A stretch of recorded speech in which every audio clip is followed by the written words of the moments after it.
In this video, you're going to learn what to say, or more importantly, what not to say when someone you care about is suffering a loss. Hi adventurers, welcome to Crown Pointers. There's no time we want to be more helpful and supportive than when someone we care about is suffering a loss. But in not knowing what to say, we sometimes say the wrong thing and do more harm than good. Lynda Cheldelin Fell is a bereaved mother on a mission to heal hearts around the world. And she's going to share with us what to say when we don't know what to say. And then at the end of the video, I'm going to share with you an amazing resource she put together of all the things not to say.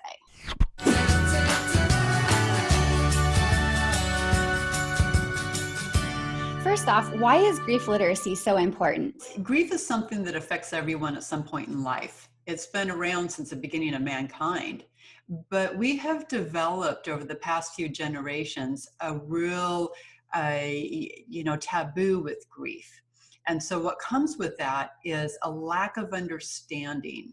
And grief literacy is just basic knowledge about grief as a journey and how it applies to all of us. Understanding that everyone's grief journey is different, and so no two people are the same. There are some rules of thumb that you teach and about what not to say, things that tend to be hurtful even with really good intentions. So what's your number one thing that you would advise us not to say to someone who's bereaved? I think the one that across the board is hardest for the bereaved to hear is when somebody says, "I know how you feel." And the reason why is because grief is as unique as a fingerprint, okay? Because we have, each of us, even if we share the same type of loss, we all have different upbringings. We have different backgrounds. We have different filters and belief systems. And so my journey is loss of a child.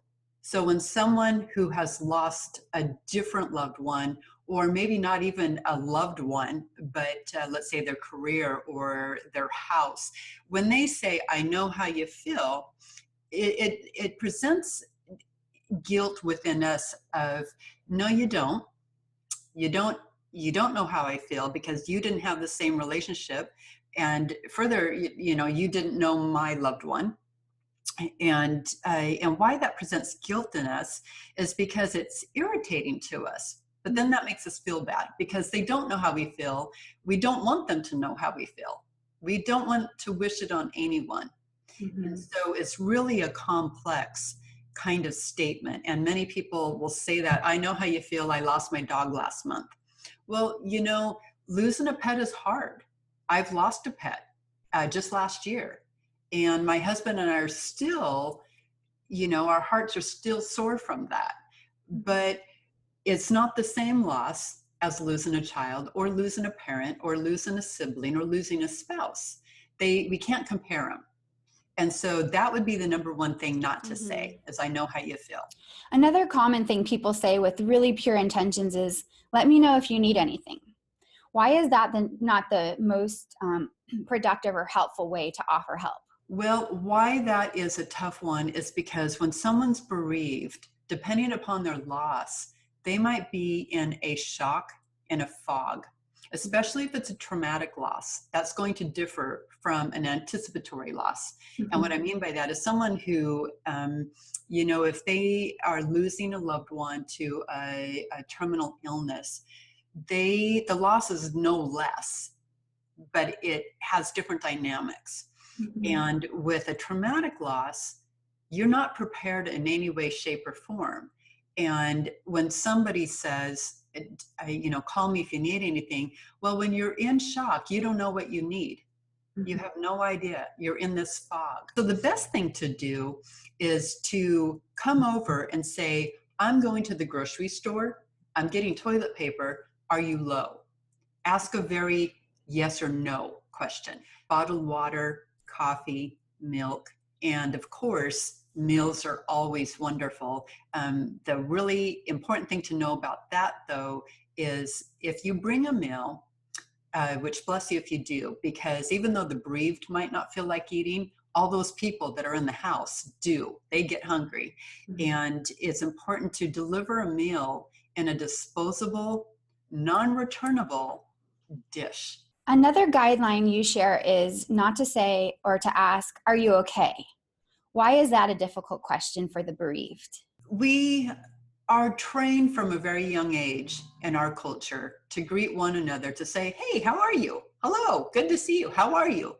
Well, when you see the bereaved and you say, "How are you?" it puts the bereaved into a really tight position. They can say either, "I'm doing great," or "I'm doing fine," or "I'm doing okay," which gives the impression that they're over it, which we know is far from the truth. Or they can tell the truth and say, "I'm doing terrible." And that is a quick conversation stopper. People, they don't know what to do with that. And so we learn very quickly to answer that by just saying, "Yeah, I'm doing okay. Thanks for asking," when really you're not doing okay. And so even though we're trained to ask that question, "How are you doing?" Something better to say would be, "Are you sleeping? Mm. Are you eating much? I've been thinking of you. You know, what's you go into their head a little bit and ask questions that you think might be important to them."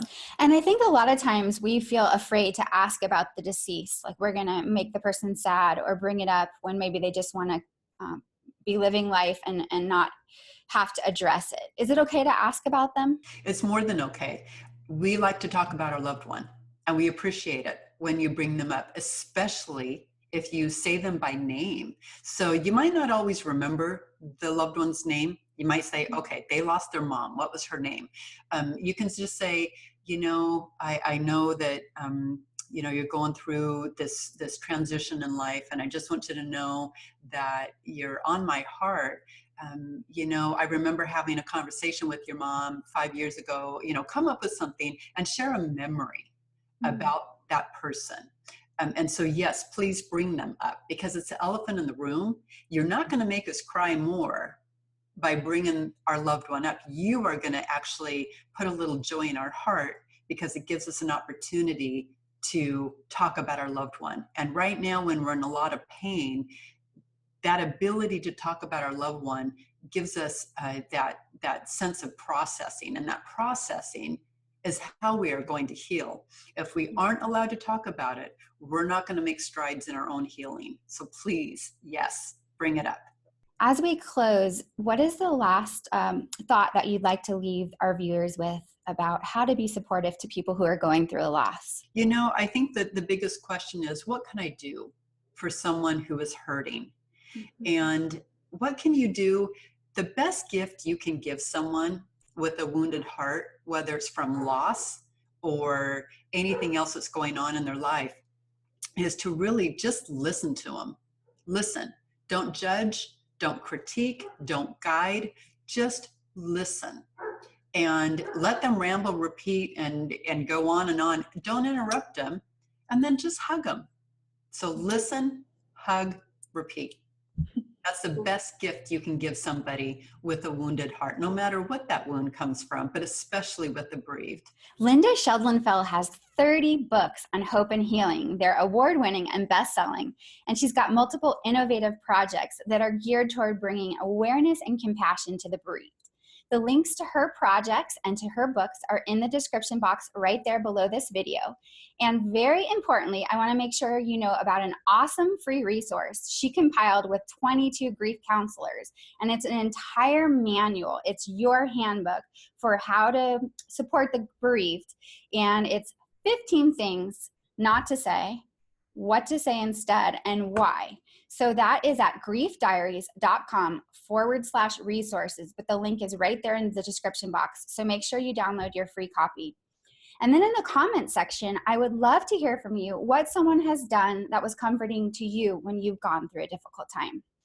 You can subscribe and hit the bell button to be notified when we upload a new tip every single week. And Crown Pointers is your source for tips, tricks, and pointers for the adventure of everyday life. Thanks for joining me.